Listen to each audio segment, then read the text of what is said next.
ഇന്റർവ്യൂല് കണ്ട പോലെയല്ല നിങ്ങൾ നേരിൽ കാണാൻ ഭയങ്കര ഭംഗിയാട്ടോ. ചേട്ടൻ ഈയിടെ ഇച്ചിരി സൗന്ദര്യം കൂടിയതായിട്ട് തോന്നുന്നുണ്ടോ?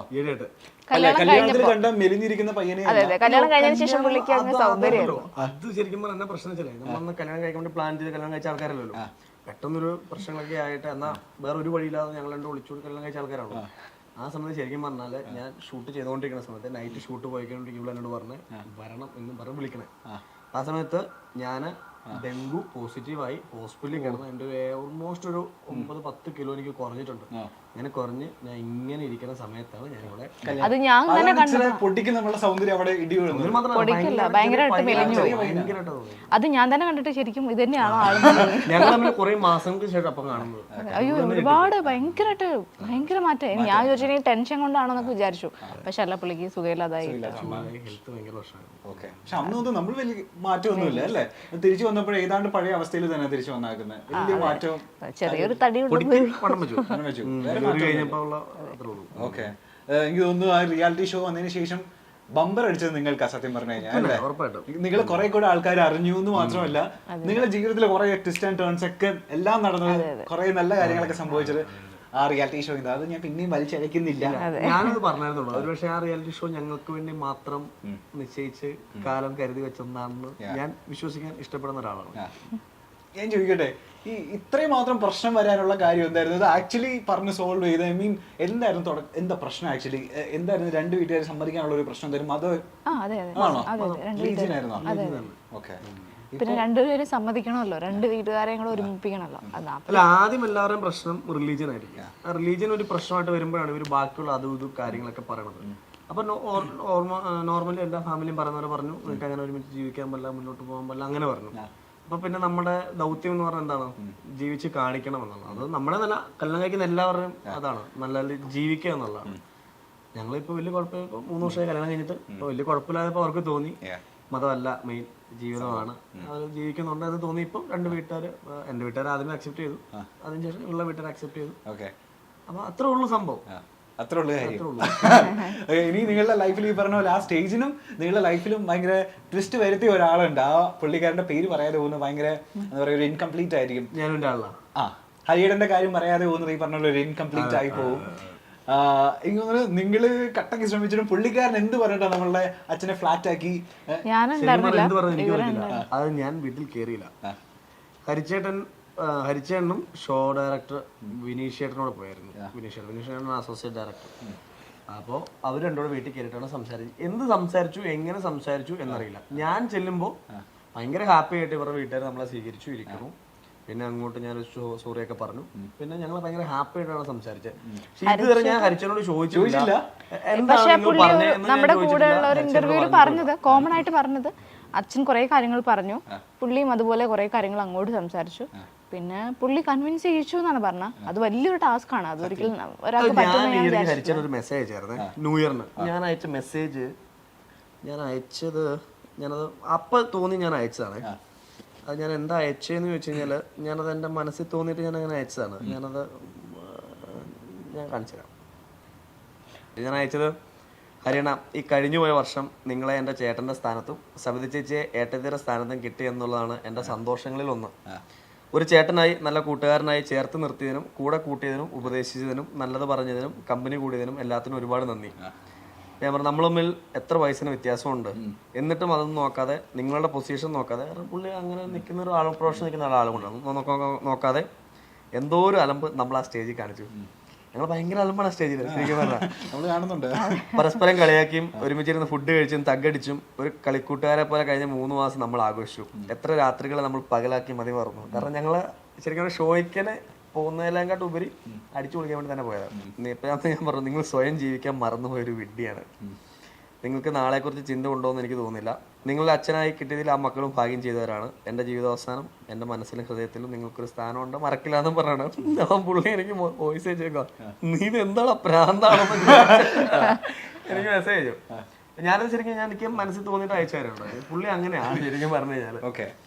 അപ്പം നമുക്ക് എനിക്ക് ഇവർക്ക് ഒരിക്കലും പുള്ളിനെ അങ്ങോട്ട് മാറ്റി നിർത്തിയിട്ടൊരു എനിക്ക് തോന്നുന്നു ജോത്സ്യന്മാർക്കിടയിൽ ഇത്രയും ആരാധകരുള്ളൊരു ജോത്സ്യം വേറെ ഉണ്ടോ എന്ന് എനിക്ക് വേറെ അറിയത്തില്ല.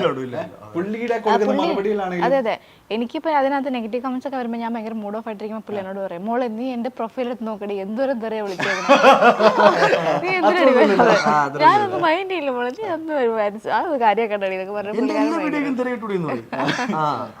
ലാസ്റ്റ് ഏതൊരു ഇന്റർവ്യൂ ഹരിച്ചേട്ടൻ ഞങ്ങളും കൂടെ ഒരുമിച്ചുള്ള ഒരു ഇന്റർവ്യൂ ഉണ്ടായിരുന്നു.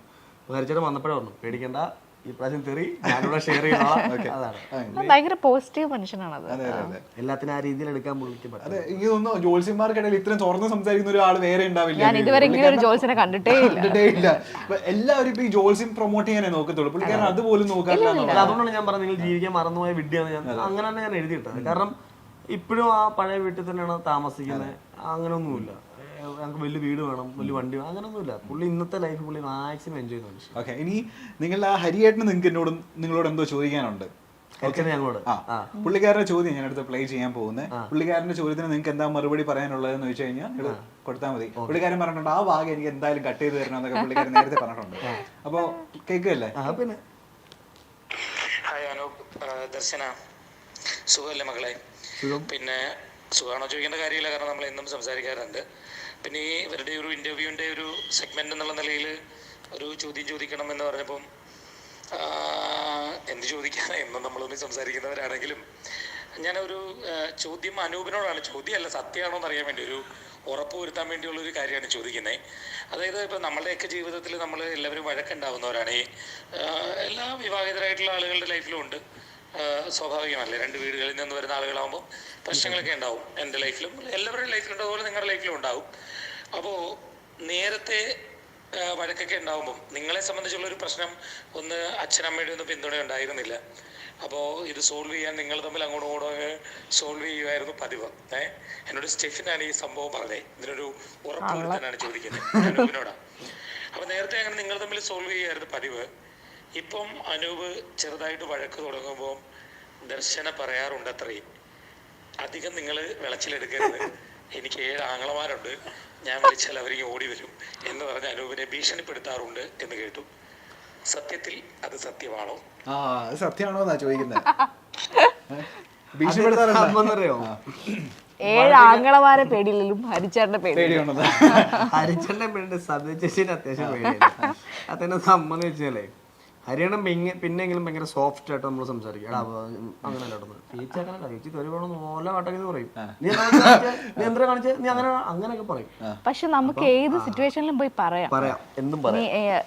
പുള്ളി എനിക്ക് എൻ്റെ ബ്രദറെ പോലെ തന്നെയാണ് ശരിക്കും. നമ്മളൊരു വലിയ ഏട്ടനൊക്കെ പറയില്ലേ, നമുക്ക് അങ്ങനെ എല്ലാവരോടും അങ്ങനെ ഒരു കണക്ഷൻ കിട്ടില്ല. അപ്പൊ ഞാൻ ഈ ഷോയിൽ ഞാൻ പറഞ്ഞിട്ടുണ്ടായിരുന്നു, ദേവചേട്ടൻ എനിക്ക് എൻ്റെ അച്ഛനെ പോലെയാണ്, ഹരിച്ചേട്ടൻ എനിക്ക് എൻ്റെ ഒരു വലിയ ഏട്ടനെ പോലെയാണ്. രണ്ടും കറക്റ്റ് ആയിട്ടുള്ള കാര്യം. വേറെ നമുക്ക് അങ്ങനെ എല്ലാവരെയും അങ്ങനെ കാണാൻ പറ്റില്ല. പക്ഷെ ഈ പുള്ളീനെ എനിക്ക് അങ്ങനെ കാണാൻ പറ്റുള്ളൂ. പുള്ളിയുടെ ഓരോ പേരിലും ഓരോ ഇതുണ്ട്, സ്ഥാനം ഉണ്ടെന്ന് പറഞ്ഞാൽ ഇവർ 7 പേർക്കും 7 ഇമ്പോർട്ടൻസ് ആണ് ശരിക്കും പറഞ്ഞാൽ. ഇന്നലെ ഒരു ലൈവും കാര്യങ്ങളുണ്ടായിരുന്നു. അപ്പോൾ ആ സമയത്ത് സ്റ്റെവിൻ ചേട്ടൻ വന്നിട്ട് കമന്റ് ഇടും, ഓ ബ്രോ ഞാൻ നിങ്ങളുടെ ഭയങ്കര ഫാനാണ്, നിങ്ങൾ കാണാൻ സുന്ദര, അങ്ങോട്ടും ഇങ്ങോട്ടും നല്ലപോലെ പണി കൊടുത്ത് ഭയങ്കര നമ്മുടെ ആ ഒരു എന്താ പറയുക എൻജോയ് ചെയ്യുന്നതാണ് ഈ ഒരു ഏജും കാര്യങ്ങളൊക്കെ. ഹരിച്ചേട്ടൻ കുറച്ചും കൂടെ മെച്ചൂറായിട്ട് ചെയ്യും, ദേവൻചേട്ടൻ അതിലും കുറച്ചുകൂടെ മെച്ചൂറായിട്ട് കാര്യങ്ങൾ ചെയ്യും. ഹരിച്ചേട്ടനോട് നമുക്ക് എന്തും പറയാം, എപ്പോൾ വേണമെങ്കിലും വിളിക്കാവുന്ന ഒരു മനുഷ്യനാണ്. ഷായിച്ചേട്ടൻ ഭയങ്കര ബിസി ആയിട്ടുള്ള ഒരാളാണ്, ഭയങ്കര ബിസിയാണ് ഷായിച്ചേട്ടൻ, ഷൂട്ടും കാര്യങ്ങളൊക്കെ ആയിട്ട്. ചേച്ചി ഇടയ്ക്ക് വിളിക്കും. പിന്നെ ജോബിച്ചേട്ടനാണെങ്കിലും ജോലി അത്രയും വലിയ പൊസിഷനിലാണ് ജോബിച്ചേട്ടൻ. പിന്നെ അർജുൻ മാധു എന്ന് പറഞ്ഞു കഴിഞ്ഞാൽ എന്റെ പൊന്നു, അവർ വേറൊരു വൈബാണ് കേട്ടോ. അവരുടെ ഇന്റർവ്യൂ നിങ്ങൾ ഉറപ്പായിട്ട് വേണം. അത് നിങ്ങൾ ചോദിക്കണ്ട, അത് മാധുവിനോട് തുടങ്ങിയിട്ട് അതിന്റെ കീ കൊടുത്തിട്ടിരിക്കൂലേ, മാധുവിന് എന്തെങ്കിലും ചോദിച്ചാൽ കീ കൊടുക്കുക, പിന്നെ മാധു പറഞ്ഞോളൂ. ഭയങ്കര വൈബാണ്. പിന്നെ വിജയചേട്ടൻ അത്യാവശ്യം കുറച്ച് ബിസി ഉള്ള ആളാണ്. അപ്പൊ അതാണ്. അപ്പം ഞങ്ങൾക്ക് ഒരു ഗ്രൂപ്പൊക്കെ ഉണ്ട്, ഇപ്പോഴും ഞാൻ എൻ്റെ ആളെന്ന് പറഞ്ഞ ഒരു ഗ്രൂപ്പൊക്കെ ഉണ്ട്. അപ്പോൾ അവിടെ എന്ത് ഷെയർ ചെയ്യാം എന്നും പറയാം. ഇവിടെ ഇടയ്ക്ക് ഹരിച്ചേട്ടൻ ചോദിച്ചാൽ എന്തെങ്കിലും വഴക്കുണ്ടാകുമ്പോൾ പറയും. ഞാൻ എവിടെയെങ്കിലും പോകുമ്പോഴാണ് കൂടുതൽ ദേഷ്യപ്പെടുന്നത്. ഇവിടെ വിളിച്ചിട്ട് അവിടെ എത്തിയും ചോദിക്കും. അപ്പൊ ഞാൻ ദേഷ്യം നിനക്ക് വെച്ചിട്ട് പോയിക്കോട്ടെ. അപ്പൊ ഇവിടെ പറയും ഞാൻ ഈ ഓടി എടുത്തിട്ട് ഇപ്പൊ ഞാൻ ഗ്രൂപ്പ് ഇട്ടോ എന്നേക്കും.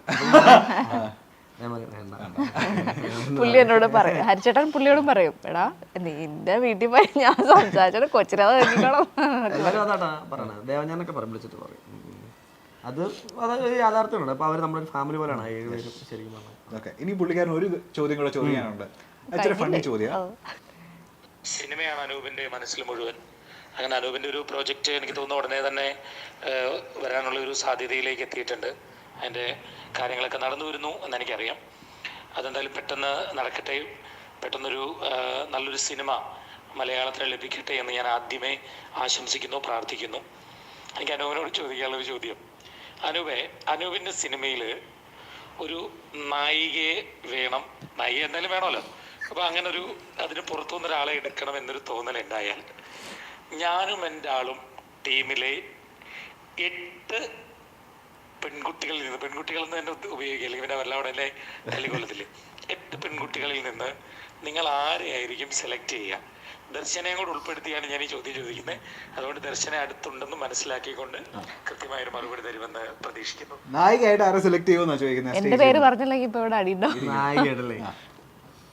നായികയായിട്ട് ഞാൻ ആരെ സെലക്ട് ചെയ്യുമെന്ന് ചോദിച്ചു കഴിഞ്ഞാല്, ഞാൻ ചെയ്യാൻ പോണ സിനിമ വെച്ചിട്ടാണെങ്കിലേ എനിക്ക് നായികയായിട്ട് എനിക്ക് ഇവരെ ആരെയും കാസ്റ്റ് ചെയ്യാൻ പറ്റില്ല.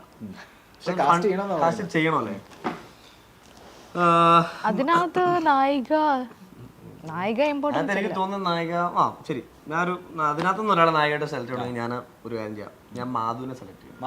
മാധവിനെ സെലക്ട് ചെയ്യും. ചേട്ടൻ എന്താ മാധവിയിൽ കണ്ട ഒരു നായിക ക്വാളിറ്റി എന്താ? അതാ, ഞാൻ അങ്ങനെയാണെങ്കിൽ മറ്റേ കിലുക്കം 3 എന്നൊക്കെ പറഞ്ഞ ഫോട്ടോ എടുത്തിട്ട് മാധവിനെ വിടാൻ പറഞ്ഞിരിക്കണം. ഞാൻ അത് ഹരിച്ചേട്ടൻ ചോദിച്ച തമാശക്കാണെങ്കിൽ എനിക്കതിനകത്ത് ഞാൻ ഒരു സിനിമ ചെയ്യുമ്പോൾ 2 പേര് വേണം.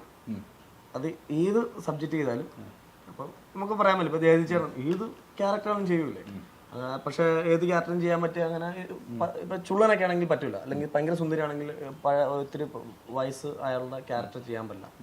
അപ്പൊ അങ്ങനെ ഏത് സിനിമ ചെയ്താലും 2 പേർക്ക് എനിക്കൊരു ഓപ്പർച്യൂണിറ്റി കൊടുക്കണം എന്ന ആഗ്രഹമുള്ള 2 പേരാണ്. ഒന്ന് ഷാജിച്ചേന്റെ വൈഫ് രശ്മി ചേച്ചി, അത് ചുമ്മാ കേട്ടോ, രശ്മി ചേച്ചി അസാധ്യ ആർട്ടിസ്റ്റാണ്. ഞാൻ കളയെന്ന് പറഞ്ഞ അവരുടെ ഒരു ഷോർട്ട് ഫിലിം കിട്ടും, ഭയങ്കര പെർഫോമൻസ്. പിന്നെ ദേവൻ ചേട്ടൻ ശരിക്കും പറഞ്ഞാൽ പുള്ളിക്ക് അപ്പൊ എല്ലാരും പറയുന്നത് ഈ റിയാലിറ്റി ഷോ പുള്ളി ഇങ്ങനെ ആദ്യമായിട്ടാണ് പുള്ളിക്ക് ഇങ്ങനെ സ്റ്റേജ് ഒന്നുമില്ല. പുള്ളി എക്സ്പ്ലോർ ചെയ്യുന്ന പോലെ ഒന്നും എനിക്ക് തോന്നുന്നില്ല വേറെ ആരും എക്സ്പ്ലോർ ചെയ്തിട്ടില്ല. പുള്ളിക്ക് സിനിമയെ പറ്റി അറിയാം, പുള്ളി ഒരുപാട് സിനിമ കാണുന്ന ആളാണ്, ഒരുപാട് പുസ്തകങ്ങൾ വായിക്കുന്ന ആളാണ്. പുള്ളി എഴുതും നന്നായിട്ട്, അടിപൊളിയായിട്ട് എഴുതും. അപ്പൊ ആർട്ടിസ്റ്റ് എന്ന് പറയുമ്പോൾ ഭയങ്കര ഒബ്സർവേഷൻ ഉള്ളൂ. ഞാൻ എന്തുകൊണ്ട് ദേവൻ കാശ് വെച്ചാൽ ഭയങ്കര ഒബ്സർവേഷനാണ്. നമ്മൾ 100 പേര് നിന്നിട്ട് കൂട്ടമായിട്ട് എന്നിട്ട് എന്തെങ്കിലും ഒരു കാര്യം പറഞ്ഞാലും ദേവൻ ചേട്ടൻ എല്ലാവരുടെയും കാര്യങ്ങൾ ഇങ്ങനെ മൈന്യൂട്ടായിട്ട് ശ്രദ്ധിച്ചിട്ട് പുള്ളി പിന്നെ നമ്മളെടുത്ത് പറയും ആ കാണിച്ചത് ശരിയായില്ല, അല്ലെങ്കിൽ അത് കൊള്ളാമായിരുന്നു എന്ന് പറയും. അപ്രീഷിയേറ്റ് ചെയ്യുന്നതിനൊപ്പം തന്നെ വിമർശിക്കും. അങ്ങനെയുള്ള ഒരാൾ ഭയങ്കര ക്വാളിറ്റിയാണ്. രശ്മി ചേച്ചിയും ദേവൻ ചേട്ടനെയാണ് ഞാൻ ഇടയ്ക്ക് ഷായച്ചനോട് ഇങ്ങനെ ഇൻഡയറക്റ്റ് ആയിട്ട് ഇങ്ങനെ വന്നു, നിങ്ങളെക്കാട്ടും നല്ല ആർട്ടിസ്റ്റ് രശ്മി ചേച്ചിയാണ്. ഞാൻ ഷായച്ചന്റെ കോമഡി അങ്ങനെ കണ്ടിട്ടുള്ളൂ, രശ്മി ചേച്ചി അസാധ്യമാണ്. ഈ 2 പേരെ ഞാൻ ചിലപ്പോൾ കാസ്റ്റ് ചെയ്യും. അതെ, നമ്മളുടെ ഈ പ്രൊജക്ടിന്റെ കാര്യം പറഞ്ഞപ്പോൾ എപ്പോഴത്തേക്ക് ഇത് റിലീസ് ഞാൻ എന്റെ മെയിൻ പ്രോജക്റ്റ് ശരിക്കും പറഞ്ഞാൽ ഞാൻ ഒരു മെയ് കഴിയുമ്പോഴത്തേക്ക് തുടങ്ങും. പക്ഷെ അതിന് മുമ്പ് ഞാനൊരു പ്രൊജക്ട് ചെയ്യുന്നുണ്ട്. ഞാനും എൻ്റെ ആളും കഴിഞ്ഞ സമയത്ത് ഓണായി വന്ന ഒരു പ്രൊജക്റ്റാണ്. ഒരു 4-5 കൊല്ലം മുമ്പ് ചെയ്യണമെന്ന് ആഗ്രഹിച്ച് വെച്ചിട്ട് പിന്നെ വേണ്ടാന്നും പറഞ്ഞ് വിട്ടത് വീണ്ടും അങ്ങനെ കറങ്ങി തിരിഞ്ഞ് അങ്ങനെ വന്നു. ദർശനം അതില് ചെറിയൊരു പാട്ടില് ചെറിയൊരു പാട്ട് കൊടുത്തില്ല, മോശമല്ലേ? വില്ലത്തി വേഷത്തിലൂടെ പ്രേക്ഷകർക്ക് വളരെ സുപരിചിതയായ താരമാണ് ദർശന. മൗനരാഗം എന്ന സീരിയലിലെ വില്ലത്തിയായിട്ടാണ് ദർശന ഇന്നും മലയാളികളുടെ മനസ്സിലുള്ളത്. അഭിനയിച്ചുകൊണ്ടിരുന്ന സീരിയലിലെ അസോസിയേറ്റ് ഡയറക്ടറായ അനൂപിനെയാണ് ദർശന വിവാഹം കഴിച്ചത്. വീട്ടുകാരുടെ എതിർപ്പ് വകവയ്ക്കാതെ അനൂപിനൊപ്പം ഇറങ്ങിപ്പോവുകയായിരുന്നു ദർശന. 2019 ഇരുവരും വിവാഹം കഴിച്ചത്. രഹസ്യമായിട്ടായിരുന്നു വിവാഹം. വിവാഹശേഷം വീട്ടുകാർ ദർശനയുമായി അകൽച്ചയിലായി. അതിനുശേഷം ഞാനും എൻ്റെ ആളും എന്ന റിയാലിറ്റി ഷോയിൽ ദർശനയും ഭർത്താവും പങ്കെടുത്തിരുന്നു. ആ സമയത്താണ് ഈ വിവാഹത്തെക്കുറിച്ചും വീട്ടുകാർ സഹകരിക്കുന്നില്ല തുടങ്ങിയ കാര്യങ്ങളൊക്കെ പ്രേക്ഷകർ അറിയുന്നത്. ഇതിനിടയിൽ ഷോയിൽ ദർശനയുടെ മാതാപിതാക്കൾ എത്തിയതും ശ്രദ്ധ നേടി. മകളുടെ തീരുമാനം കുടുംബത്തിനുണ്ടാക്കിയ വിഷമം ദർശനയുടെ പിതാവ് ഷോയിൽ തുറന്നു പറഞ്ഞിരുന്നു. ഷോ തുടങ്ങിയപ്പോൾ മുതൽ ദർശനയോട് അച്ഛനെയും അമ്മയും കൊണ്ടുവരാൻ പറയുന്നുണ്ട്, നടക്കില്ലെന്ന് പറഞ്ഞു.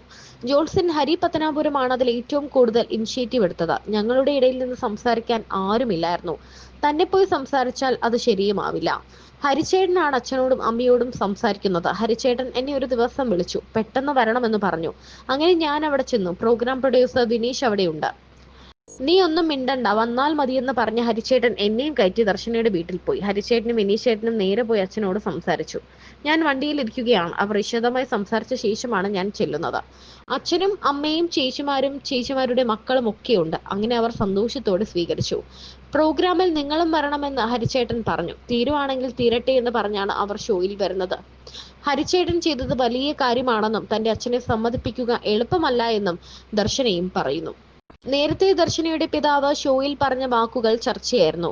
മകളുടെ ഇഷ്ടം പറഞ്ഞപ്പോൾ 20 ദിവസം തരണമെന്ന് ഞാൻ പറഞ്ഞതാണ്. അത് തന്നിരുന്നെങ്കിൽ നാട്ടുകാരുടെ മുന്നിൽ ഞാൻ നാണം കെടില്ലായിരുന്നു. അവരങ്ങനെ വാശി പിടിച്ചതുകൊണ്ട് എനിക്കും വാശിയായി. അച്ഛന് മോശമുണ്ടാകുന്ന രീതിയിൽ ഞാൻ പെരുമാറില്ലെന്ന് പറഞ്ഞിരുന്നു. എന്നാൽ സംഭവിച്ചത് അങ്ങനെയല്ല. പറഞ്ഞ വാക്ക് തെറ്റിച്ചെന്നും ദർശനയുടെ അച്ഛൻ പറഞ്ഞു. വിവാഹശേഷം ഗർഭിണിയായപ്പോൾ മാതാപിതാക്കളുടെ സാമീപ്യം ലഭിക്കാത്തതിനെ കുറിച്ച് ദർശന ഷോയിൽ സംസാരിച്ചിരുന്നു. ഇന്ന് തന്റെ കുഞ്ഞിന് അവരുടെ സ്നേഹം ലഭിക്കുന്നതിൽ സന്തോഷമുണ്ടെന്നും ദർശനയും അനൂപും പറയുന്നു.